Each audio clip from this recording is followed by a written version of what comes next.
Sa lahat po ng mga planters ng tubo, congratulations po sa atin mga bossing. It's harvest time na. Pero, dapat, wag muna tayo magpabugso-bugso. Mag-isip-isip po muna tayo. Lalo na, kakatapos lang po ng mga malalakas na bagyo. Natumba po yung ating mga tanim na tubo. May nakita po kasi ako ngayon na masyadong mababa po yung bigayan ng LKG. At may mga tinamaan na po, no? Nag-post po sila sa social media. So ano po ba talaga yung aasahan natin sa ganitong panahon? Halos araw-araw umuulan. And then, dito sa amin, kakatapos lang po ng malakas na bagyo, lakas ng hangin. Natumba po yung mga tubo namin dito, hindi pa po nakaka-recover. Pag natumba po kasi yung ating tubo, lalo na, tag-ulan ngayon, malamig ang panahon, kahit sakto na po siya sa edad, palagay na lang natin, nasa 10 to 11, 1 year, 10 months, 11 to 1 year na po yung edad ng ating tubo. Pero, pag natumba po yan sa sanhi ng malakas na hangin, mga bossing, maputol po yung kanyang mga old na mga ugat, yung mga lumang ugat-ugat niya. Pag naputol po yun, malamig ang panahon, laging umuulan, ma-pressure siyang magbigay ng mga panibagong ugat. Pag ang tubo nag-produce ng mga panibagong ugat, siyempre mga bossing, success yun kasi iba pa yung ulan, iba pa yung lupa na nagpo-provide sa kanya ng tubig. Every time makakasipsip siya ng tubig. So magiging successful po yung pag-provide niya ng mga maliliit at mga bagong ugat. Babata po ang stem ng tubo. Bababa po ang kalamay, asukal, aakyat po ang tubig. Ngayon, kung yan po yung i-harvest natin, ikarga sa truck at doon po dalhin natin sa sentral, pagbiga na molino, more on water po talaga yan. Kaya, pag nag-harvest tayo ngayon, wala tayong aasahang mataas na LPG. No? Huwag tayong mag-overthink or huwag tayong aasa talaga na dos ako nito or 180, 190.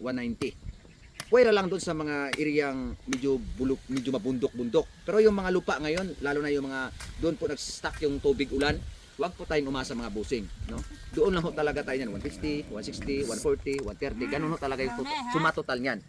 Hindi pa po ako ganun katagal dito sa industry ng tubo, pero based on what is my experience mga busing, mula nung nagsisimula pa akong tanim ng tubo, ginugol ko talaga yung time ko dito eh. Kaya kahit pa paano naman, may kunting kaalaman na rin po akong naiipon dito. Sa akin, small sugarcane planter, siyempre mga bossing, once in a year lang po natin mapapakinabangan yan. Dapat hindi natin papalpas sa ating mga desisyon yan. Kasi kung ngayong buwan na talaga to, possible pag nagtapas ka at hindi po mapasok ng truck yung taniman mo ng tubo, ayun, isa na rin po yun sa palpak. Long distance ka, magpahol, magbabayad ka ng extra na sahod sa mga sa mga tapasiro.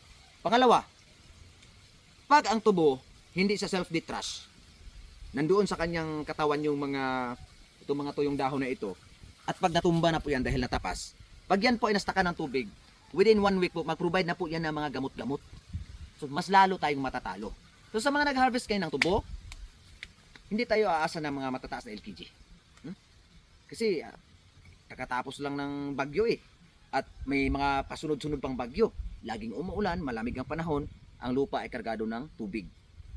Ayun nga mga bossing eh, January, February, March, April eh. Diyan, naglalaro lang tayo dyan sa 160, 170, 180 to 190. Swerte na po sa akin yung 200. Pero sa panahon talaga ngayon, ganito, wag na nating asahan yung mataas na LKG. Kung marami yung tubo, marami kang load na sa mga 200, 100 trucks. Ngayon, mag-umpisa ka na, pero wag ka lang umasa. Ako mga busing, mag-iisip-isip po muna ako kung mag-straight tong init na to. Siguro by next month pwede na ako mag-umpisa. So yun lang po muna mga busing, sana po ay may nakuha kayong kunting kaalaman dito.